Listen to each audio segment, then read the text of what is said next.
everyone. I am coming to you today with a video about Camel Back Mountain. Some of you may know that I have recently moved to Arizona, so I have been doing quite a few hikes.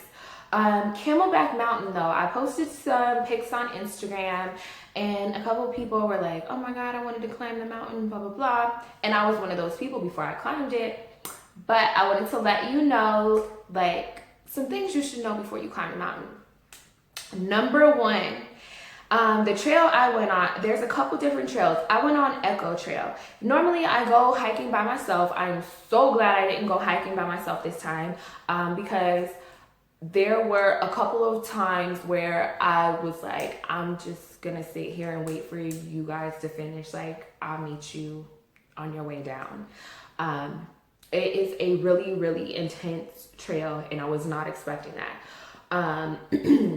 The specs on the website for the Camelback, it said that you should expect extreme shortness of breath, which I definitely did. And the reason why is because it ascends approximately 2,704 feet above sea level. You're higher. That's 2,704 feet above sea level. And they say it could be higher than that. So that's one of the first things I noticed was that I was really I had shortness of breath before we even got too far into it. And I was like, well, what's wrong with me? I just worked out yesterday. It's not like I don't do anything. So it's because of the elevation. And then I've already been drinking, just because the air is so dry out here, I've already been drinking like a gallon of water a day, literally. But when I was climbing the mountain, I took 1 bottle of regular water. And then I also took a bottle of Smart Water. I took a liter of Smart Water, which I started drinking beforehand. But the reason why I chose to take a different kind of water is because I needed electrolytes. I took a bottle of coconut water. I think that one is also like somewhere around 16 ounces, the Vita Coco, because they have a smaller one, but it was like a mid-sized one that I took. So I ended up drinking all of that. I drank all of my Smart Water, and then I drank a little bit of the regular bottle of water.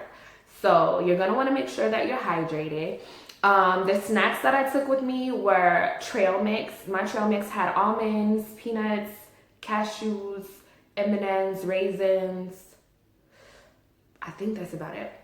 But I took me a little, Ziploc bag of trail mix and then a fruit cup. My fruit cup has mango and pineapple. It took us an hour to get to the mountain. So we didn't start until around 2:15, 2:30, and we got up to the top at 4:30. So it took us probably a little before 4:30, but it took us around 2 hours.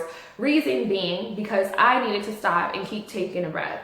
The people that I were hiking with, they were I guess they were used to the elevation, used to the hikes and stuff, and they didn't need as many breaks as me, but they stopped, to not leave me behind, which I appreciate because I needed that encouragement to keep going.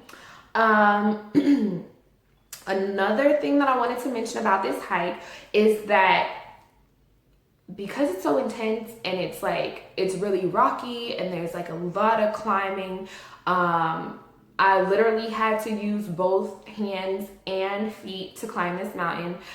You're gonna probably want to get you some hiking shoes because I took my regular, Adidas or whatever, and I was kind of pissed off a little bit because I'm I'm gonna mess up my shoes.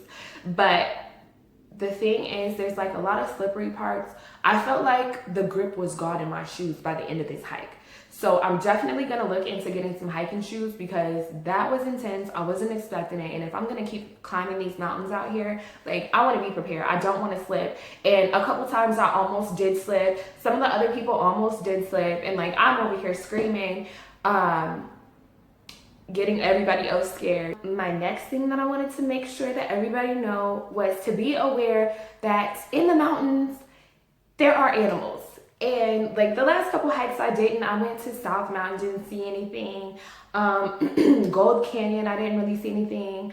And at Gold Canyon, I kind of was looking I was interested because that was the first mountain I did by myself in Arizona. But there was a little mountain rat. I don't know what you call it, but it was a little mountain rat. So we're all standing there taking a breath, you know, a breather, because we're about to go on this really super like inclined part. And one of the guys that I'm hiking with says, "Oh, look, a rat." It's right next to my foot. Literally, like it was less than 12 inches away from my foot. I was screaming. Oh my God, I was screaming so bad. I'm so glad that at that part, there's like a gate. I probably would have fell off the side of the mountain. So please be prepared. We saw chipmunks at the top, which chipmunks are cute. You know, they look and they run away from you and stuff. The rat was bold, and I was expecting to see a snake or a scorpion or something, but I was not expecting to see a rat, and it was so close to me. It was like not scared. So please be aware of animals. Keep calm when you see them so you don't make anybody else jump off the side of the mountain, and so you don't fall off the side of the mountain. But overall, Camel Back Mountain is like, it's really intense. Make sure you take hiking shoes. Make sure you take, something to keep you hydrated. We went in the afternoon, and it was shady. So I really, really appreciate that. If you can go with a group of friends, I would highly, highly recommend that, because it's so tough. Like, you do need that encouragement to keep going. And that's about it. Like, I felt good once I completed the mountain. So if you're going to Camel Back Mountain in the Phoenix, Scottsdale, Arizona area, good luck to you, and just be prepared. You'll have fun. And I didn't get as many pictures as I wanted to, but I will add in some of the pictures that I was able to get. My phone died. So also make sure your phone is charged. All right, everybody, thank you for watching. And if you go on a hike, I hope you enjoy.